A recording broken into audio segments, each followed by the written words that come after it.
여러분과 함께 4차 산업혁명에 대해서 말씀드릴 윤성식입니다.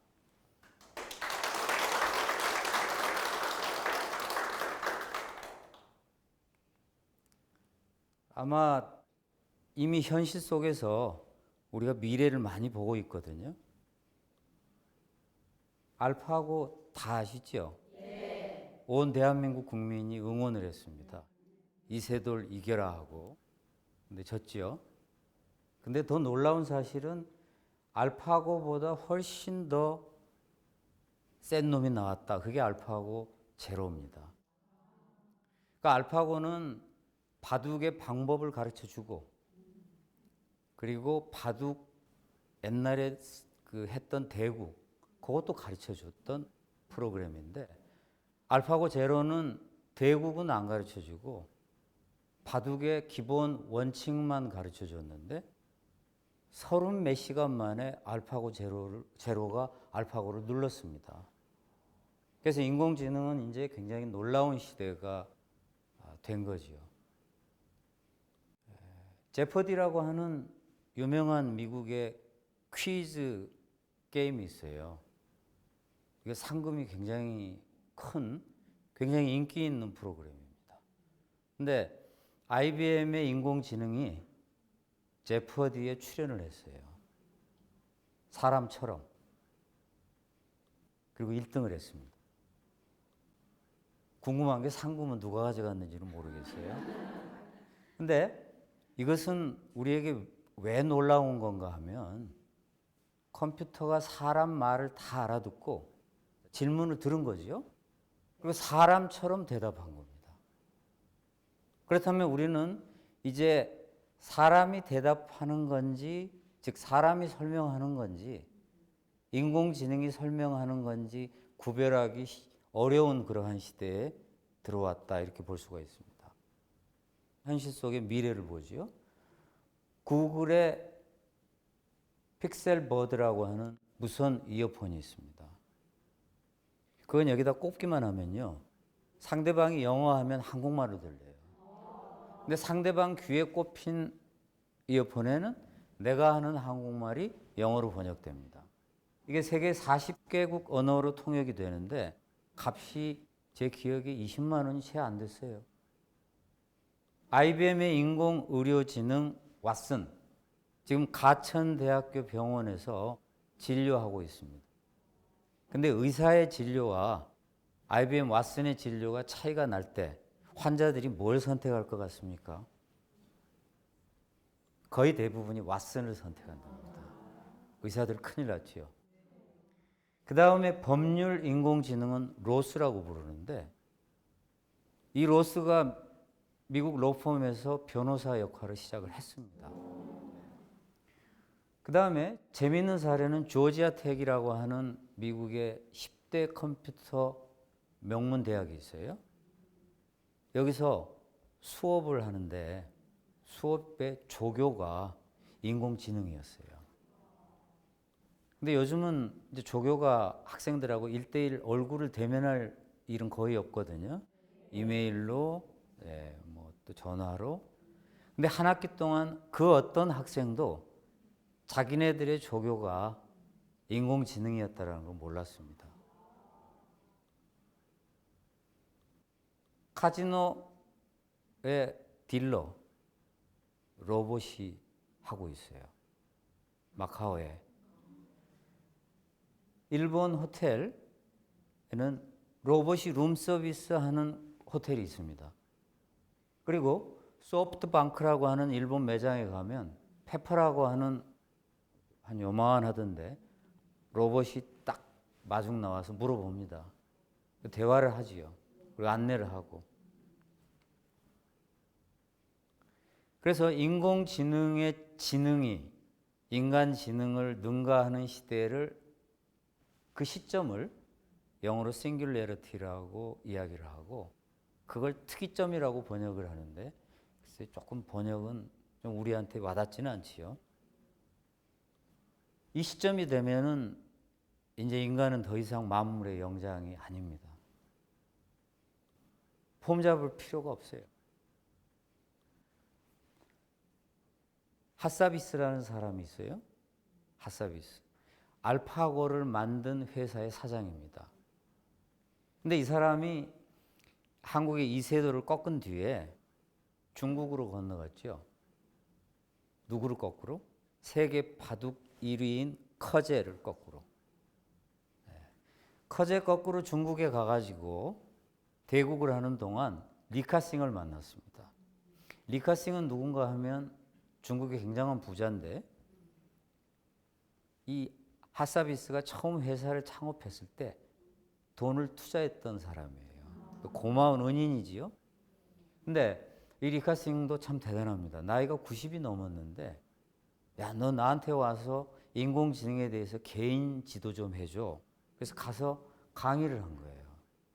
강의를 해봐야 둘이 마주보고 대화를 했는데 재밌는 거는 그 말을 듣고 리카싱이 너무 흥분해가지고 인공지능이 가져올 미래에 흥분해가지고 자리에서 벌떡 일어나기를 몇 번 했다더라. 그게 뉴스에 나왔습니다. 우리 뇌 속에 있는 모든 정보를 컴퓨터에 다운로드하면 어떨까요? 그리고 거기에 센서를 달아서 사람 목소리를 들을 수 있고 사람을 볼 수 있고 그러면 아버지가 생명이 다할 때 아버지 머릿속에 있는 모든 것을 컴퓨터에 다운로드해요. 그리고 육체는 죽고 그런데 그 다음날 아버지가 일어났어? 하고 묻는 거예요. 센서를 통해서 보고 아들 밥 먹었어? 학교 가야지? 끔찍하죠. 그러니까 사람들이 야 그렇게까지 살고 싶지는 않다.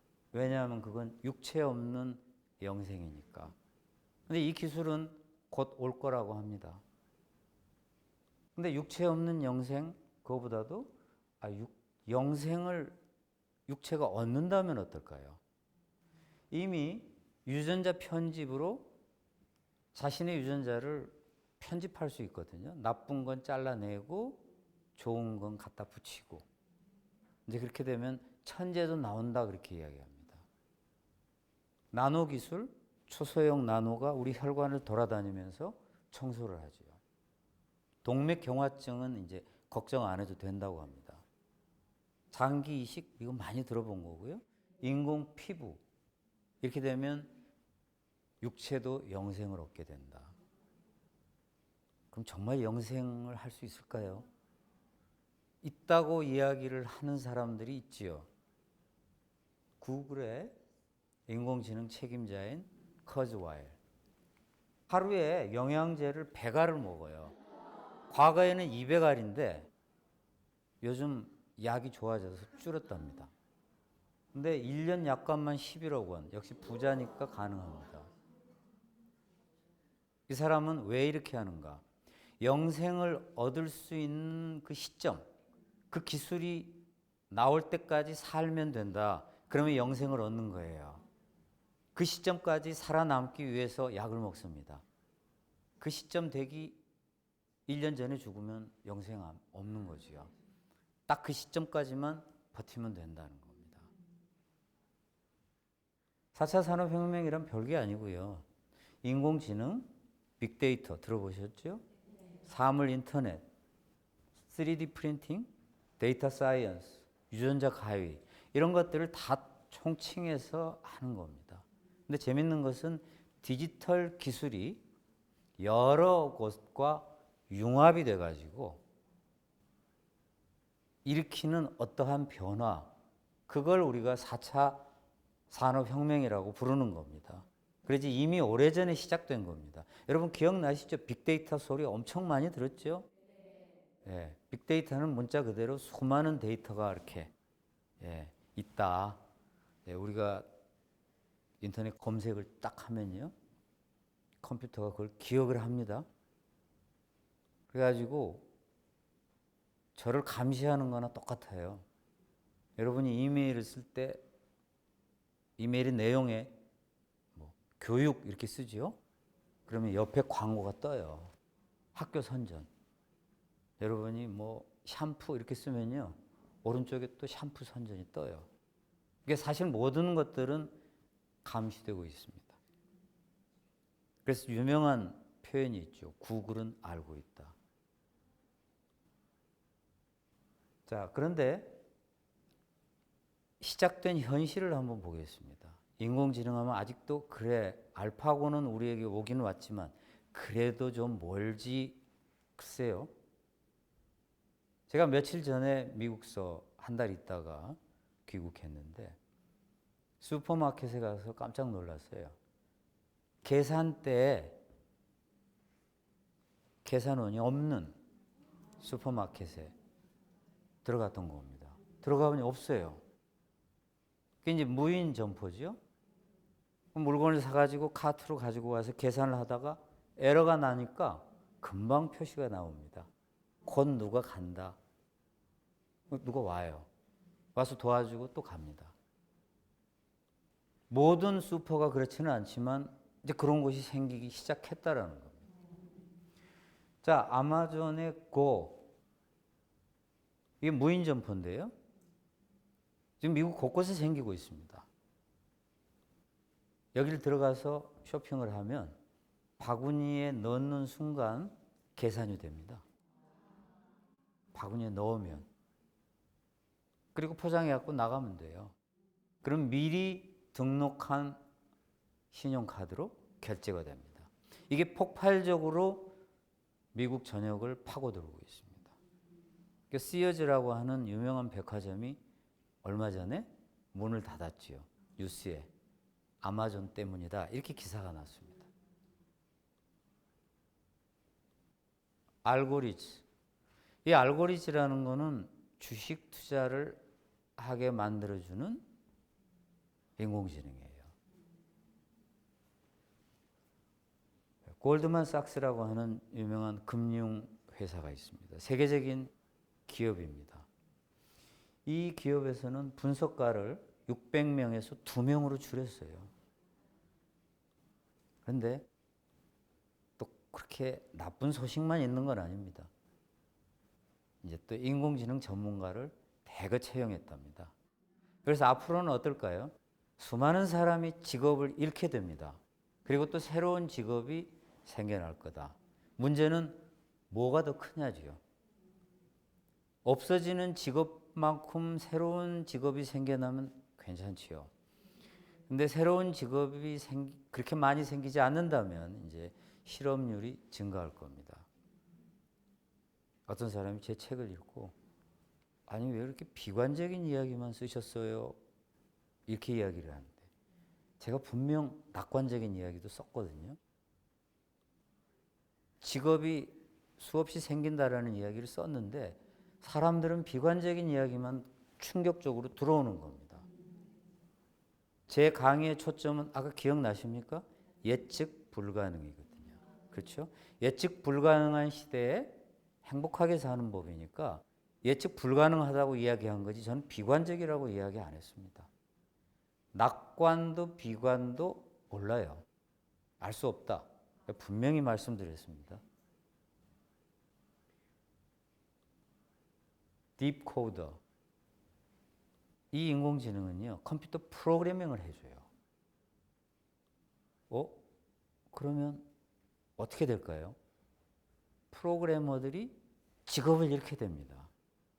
그래서 재미있는 분석이 나왔는데, 인공지능이 발달하면 제일 먼저 직업을 잃을 사람 중에 한 명이 프로그래머다예요.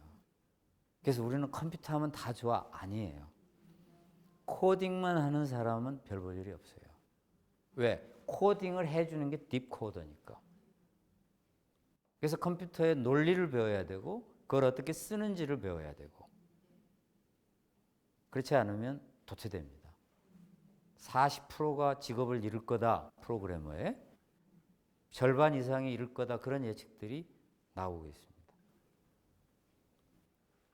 그건 다 미국 사례지. 아니 한국 사례도 있어요. 법률구조공단 전화하면은 불친절을 할 수 있겠죠. 각 사람들 괴로울 거예요. 했던 질문 또 하고 또 하고 또 못 알아듣지요. 그럼 음성이 달라져요. 점점 화가 나가지고 짜증을 내게 됩니다. 근데 법률구조공단에서 상담 업무를 인공지능에게 맡기겠다. 우리 아까 들었던 사례 기억납니까? 퀴즈 프로그램의 제퍼디. 그렇게 어려운 프로그램에 우승을 할 정도면 인공지능이 법률에 관해서 물어보는 거는 척척박사겠죠. 그건 별로 어렵지 않습니다. 아무리 유능한 변호사도 하루에 읽을 수 있는 논문이 몇 편일까요? 근데 인공지능은요, 다 읽을 수 있어요. 사례를 다 저장할 수 있습니다. 그리고 화도 안 내요. 같은 질문 반복해도 끊임없이 인내심을 가지고 음성, 톤 하나도 안 변하고 대답을 해줍니다. 그래서 법률구조공단에서는 인공지능 상담 그거 시작했답니다. 서비스 시작이 아니고요. 구축. 서비스는 이제 좀 걸리겠죠. 한 몇 년 뒤에. 혹시 사주 궁합 다 한 번씩은 보셨죠? 네. 저도 봤습니다. 근데 요즘은 안 봐요. 안 보는데 역술인의 미래 예측에 대해서 어떻게 생각하세요? 이거 과학적으로 분석해 볼 필요가 있지 않을까요? 역술인의 미래 예측에 대해서 평생 이것만 연구한 교수님이 있습니다. 지금은 제가 알기로는 돌아가셨는데 경희대 서정범 교수님. 평생 역술인만 쫓아다녔어요. 근데 이분이 굉장히 재밌는 말을 하셨어요. 유명하다는 역술인들을 보면 과거는 되게 좀 잘 맞추더라. 그런데 미래는 못 맞추더라. 왜 그럴까요? 자, 굉장히 많은 요인에 의해서 세상 일이라는 게 결정되거든요. 근데 그렇게 많은 요인에 의해서 이루어진 과거 일은 조금 텔레파시가 있거나 마음을 읽을 수 있는 능력이 있으면 끄집어내는 것이요. 근데 미래 일은 결정이 안 됐죠. 수많은 요인이 어떻게 될지 모르는 겁니다. 못 맞추는 거예요. 저는 그 뒤로 이제 관심이 없어요. 안 봅니다. 미래학자의 미래 예측은 어떨까요? 어느 정도 맞을 거라고 생각하십니까? 그래도 학자인데 점쟁이가 아니고 그렇죠? 영어로 점쟁이를 뭐라고 하냐면은 fortune teller, 행운을 말해주는 사람, fortune teller. 미래학자는 점쟁이하고는 다르죠.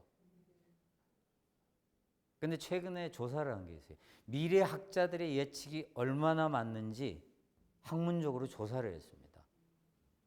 얼마나 맞을까요? 근데 뜻밖에도 너무 안 맞더라요.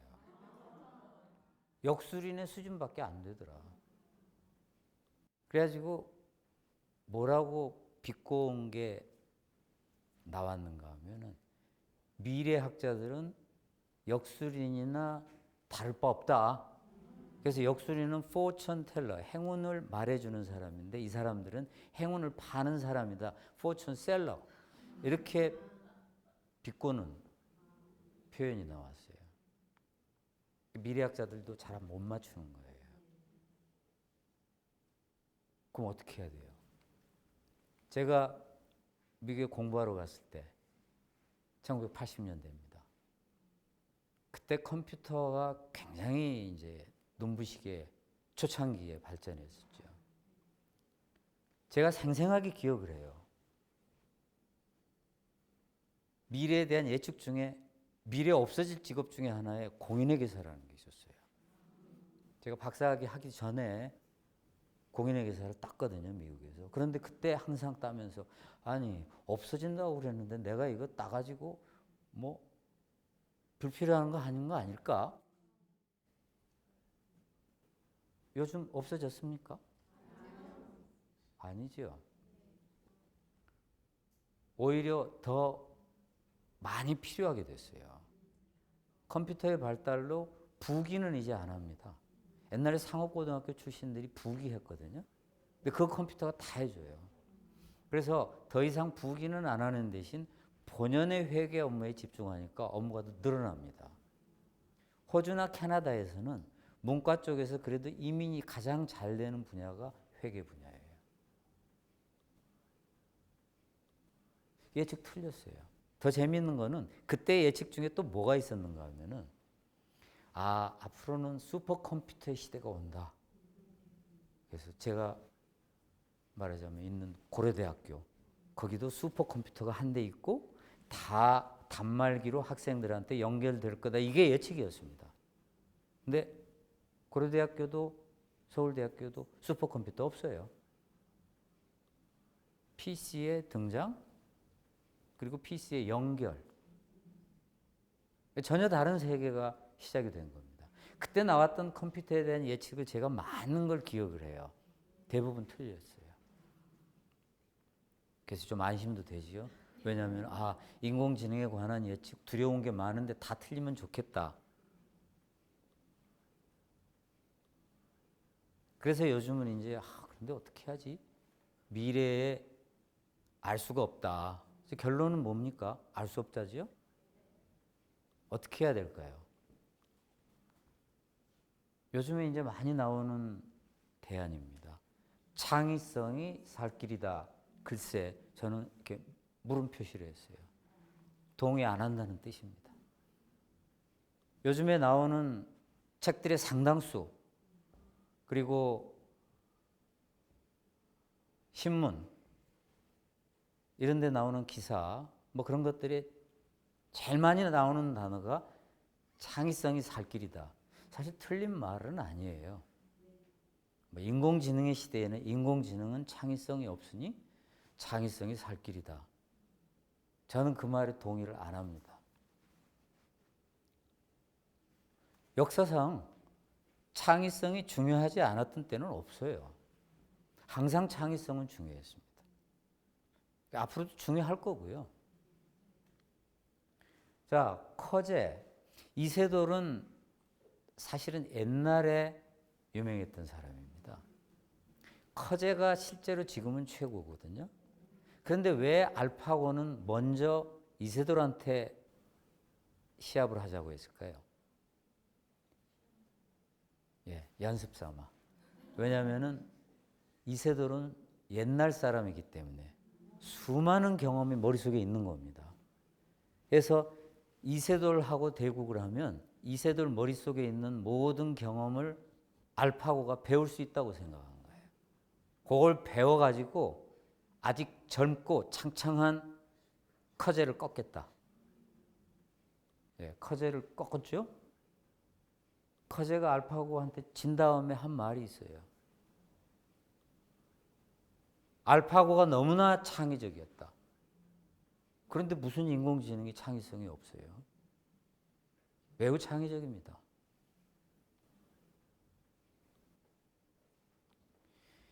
이 세계 요리사들이요.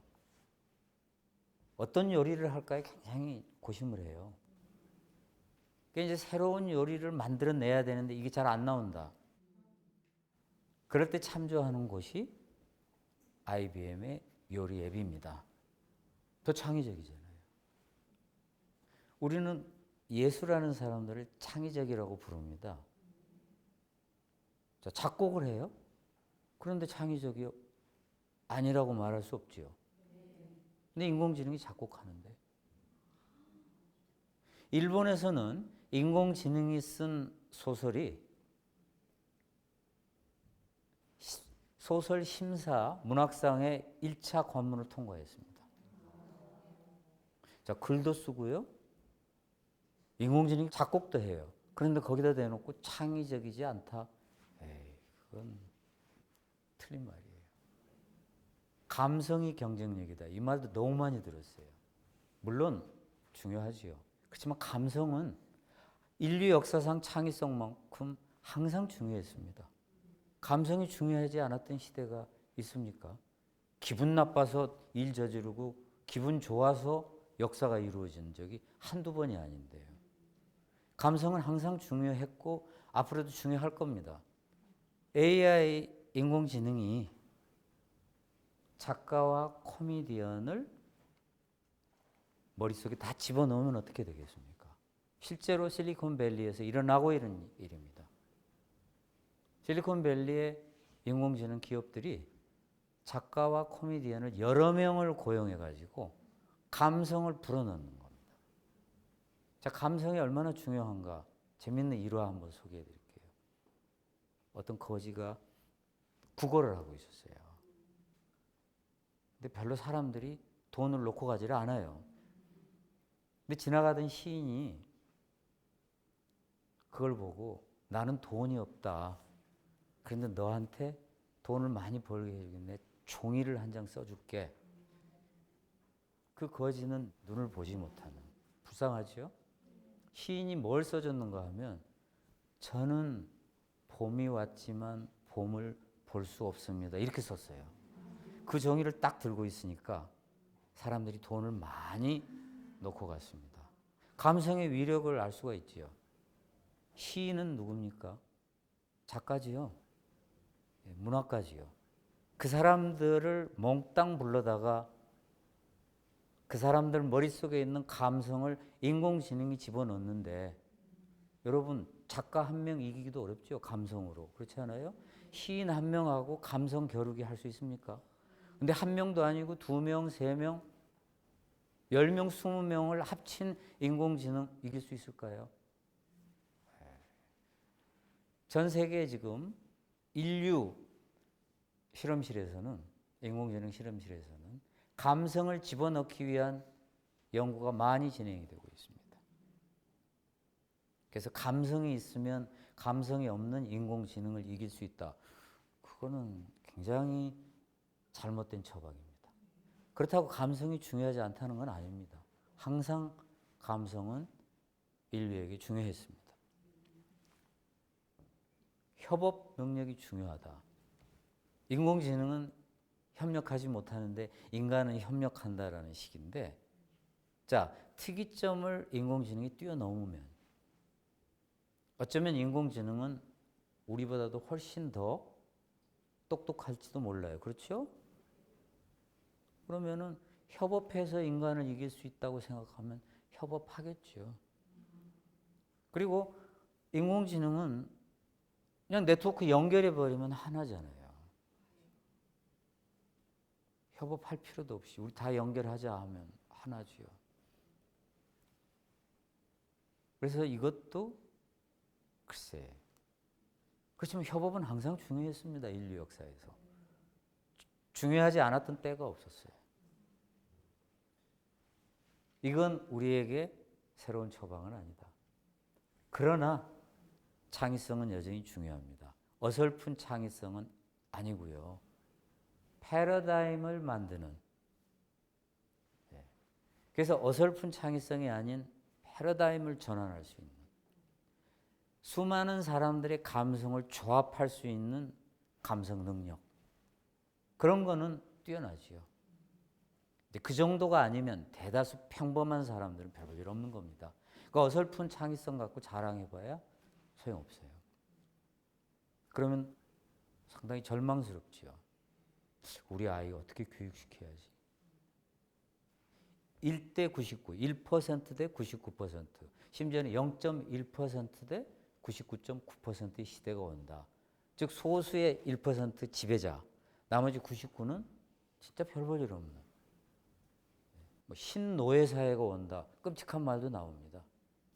그렇게까지는 안 되길 바라면서, 자, 제가 아까 반복해서 말씀드렸는데 비관적으로만 보시면 안 되고요. 낙관도 비관도 하지 말고. 왜냐하면 인공지능은 한계가 있습니다. 지금으로서는. 그러니까 생각보다 늦게 올 수도 있어요. 어떤 학자들은 영원히 인공지능은 인간의 능력을 능가할 수 없다 이렇게 주장하는 사람도 있어요. 심지어는 이렇게 말하는 사람도 있어요.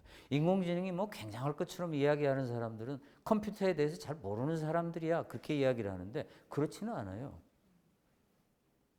윌겐 슈미트 후보라고 하는 인공지능계의 양대 쌍벽, 대부가 있습니다. 인공지능의 대부라고 하는 사람인데, 독일 사람인데, 이 사람은 뭐라고 이야기를 했느냐?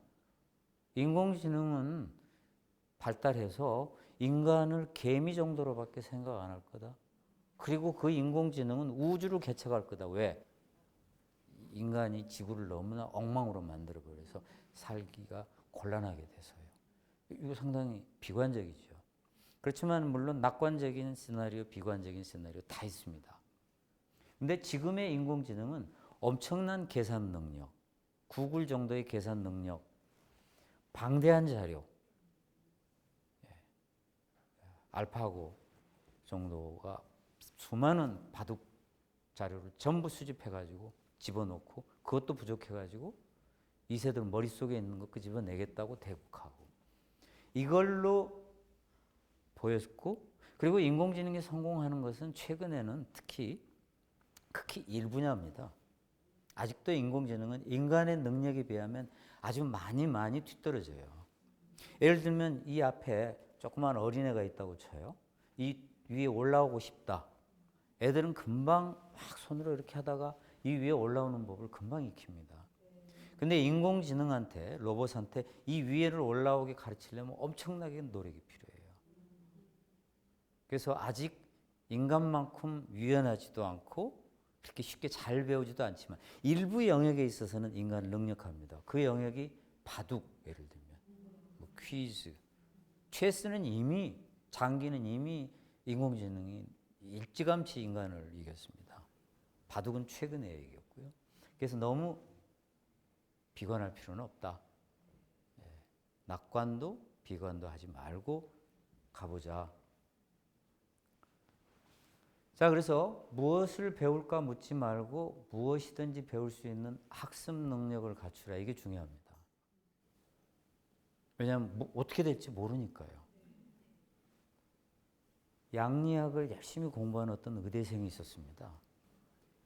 이 사람의 꿈은요, 나중에 신약을 개발해갖고 세계적인 부자가 되고 싶은 거였어요. 그래서 의대에서 가르치는 양리학 수업을 듣고도 모자라가지고 방학 때 도서관에 가서 책 빌려가지고 스스로 독학을 했어요. 더 많이 배우겠다고. 근데 이제 이 사람이 저한테 고백을 하는 거예요. 내가 그때 헛짓했어. 세상이 너무 바뀌어가지고 요즘에 양리학을 개발하려면 컴퓨터를 알아야 돼요. 바이오 인포메틱스라고 하는 게 거의 핵심입니다. 이렇게 바뀔 줄은 몰랐다는 거예요. 그러니까 너무 일찍부터 한쪽으로 몰빵하면 안 돼요, 요즘은. 세상이 어떻게 될지 모르니까. 독학의 시대가 도래했습니다. 요즘 인터넷에요. 물론 영어로 된 게 거의 많지만 한국말로 된 것도 요즘 많습니다. 웬만한 강좌는 다 있습니다. 최근에 국내 어느 대학원에 입학한 학생 이야기를 해드릴게요.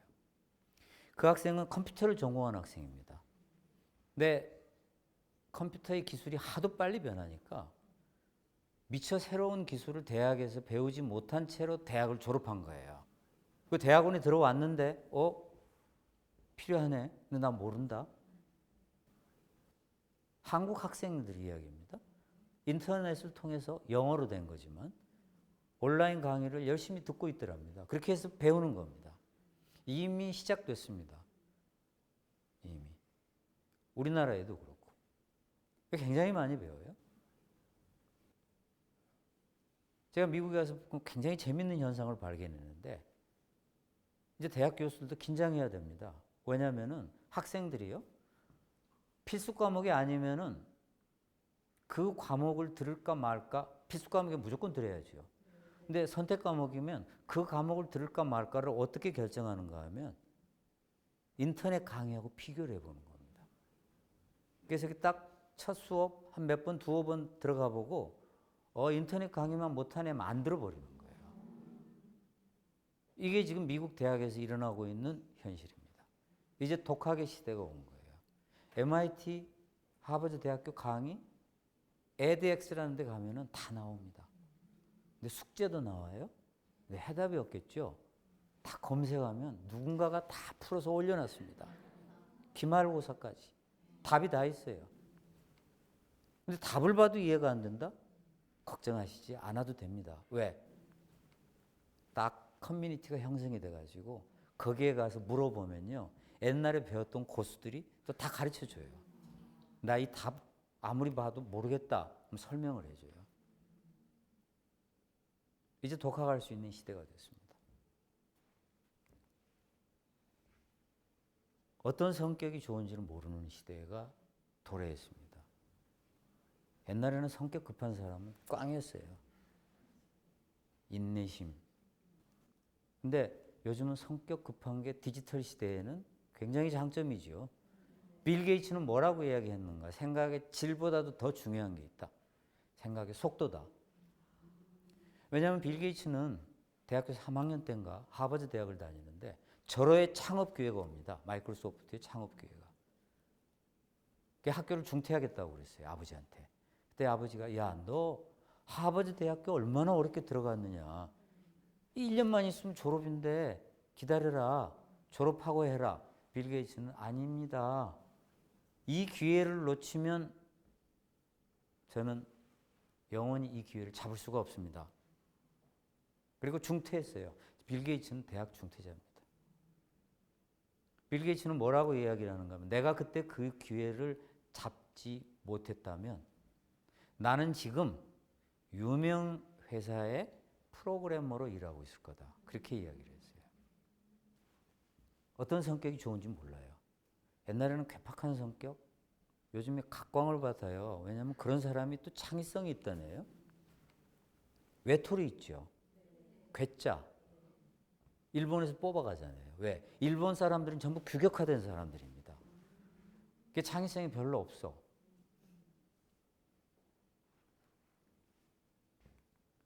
선장과 매. 선장은 멀미를 안 한답니다. 왜? 멀리 보니까요. 자, 미래는 알 수 없습니다. 그렇지만 멀리는 봐야 돼요. 알 수 없다고 이렇게 하면 안 돼요. 멀리 보고 이쪽에서 파도가 치면 이걸 또 대응하고 이쪽에서 파도가 치면 이렇게 대응하고 그렇게 하면서 헤쳐가는 게 우리의 삶입니다. 앞으로. 그래서 먼 방향, 목표 이게 중요하다. 매가 사냥한 거 보셨어요? 하늘을 배회합니다. 정말 멋있더라고요. 근데 쏜살같이 먹이를 발견하고 내려와서요. 그걸 낚고 채는데 예술 같습니다. 이제 선장처럼 멀리 보면서 가다가 절호의 기회라는 게 나타나면 그때 몰빵을 할 때입니다. 미리부터 양리학 공부하고 해봐야 소용이 없더라는 거예요. 절정적인 순간이 올 때까지는 몰입하면 안 된다는 겁니다. 근데 학습 능력하고 기본 역량도 없다. 나는 열정도 없고 창의성도 없고 뭐 공부도 싫고 요즘 그런 애들 많습니다. 엄마들의 고민이지요. 너무 그러실 필요는 없고요. 아날로그 경쟁력. 자, 왜냐하면은 어차피 99%는 다 똑같이 된다. 만약에 비관적 시나리오가 맞다면 그럼 99%는 머리 조금 좋다고 인공지능 앞에서 폼 잡아봐야 그렇죠? 알파고 앞에서 바둑 나 너보다 더 잘해. 이거 무슨 소용이 있어요. 그러니까 최고 고수가 아니면 어차피 그게 그거라는 거예요. 그게 어설픈 학습 능력 이런 것보다는 아름답고 건강한 몸 이거 우습게 보지 말자. 앞으로는 부자들이 이럴 거라는 거예요. 나 인공 로봇의 간호를 받는 게 아니고 나 사람의 간호를 받아 이렇게 이제 자랑한다 이거죠. 로봇이 간호를 더 잘할지 모르지만 어쩌면 사람한테 간호받고 싶어 하는 게 인간의 속성. 불편해도 한옥에 살잖아요. 일본도 부자 아니면 전통가옥에서 못 산답니다. 선한 사람. 요즘에 인간의 뇌를 스캔하는 기술이 눈부시게 발달합니다. 인공지능은요, 착하지 않은 인간 싫어할 겁니다. 도태시켜버릴 수도 있어요. 거짓말 탐지기보다도 더 정확한 스캐너가 나오면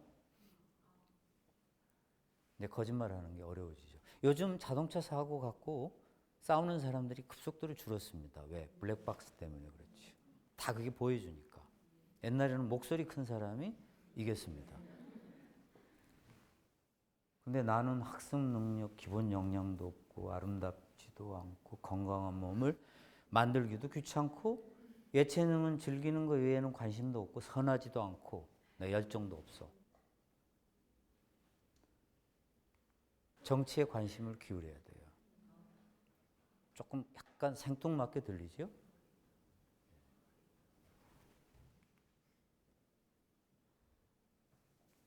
정치가 왜 중요한가? 우리는 출산을 장려하고 있어요. 이제 다른 시대에 돌입을 했습니다. 애 낳으라고 이야기를 한다면 적어도 야, 너 능력 없으면 네 탓이야 이렇게 말할 수 없어요. 이제 그런 말 하지 말아야 돼.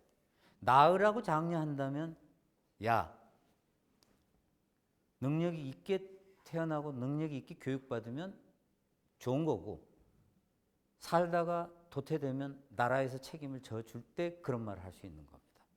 그렇지 나라고 막 권장해 놓고서는 야, 너 능력 부족해서 안 돼? 이건 조금 이제 아니에요. 자, 스위스에서는 월 300만 원을 무조건 주는 이거를 국민투표에 붙였습니다. 기본소득제 부결됐어요. 몇 년간은 가결되겠죠. 핀란드는 월 70만 원 주는 기본소득제 시범 실시하고 있습니다. 무조건 줘요. 능력이 있건 없건. 노동의 종말. 직업이 없습니다. 기본소득제로 돈은 나와. 근데 나 지금 돈이 중요한 게 아니고 나 일하고 싶다. 이런 사람을 위해서 가짜 직업을 만든다는 겁니다. 쓸데없이 잔디 깔아 하고. 와서 잔디를 깔아요. 그 다음에 잔디 제거. 농담이긴 하지만 이런 가짜 직업이 나올 거다. 왜? 인간답게 살려면 무조건 한 달에 300만 원 먹고 살아 됐지? 싫다는 거예요. 난 일하고 싶다. 부자의 인공지능. 이것도 문제죠. 부자는 큰 거 같고. 이건 정치적으로 해결해야 되는 거예요.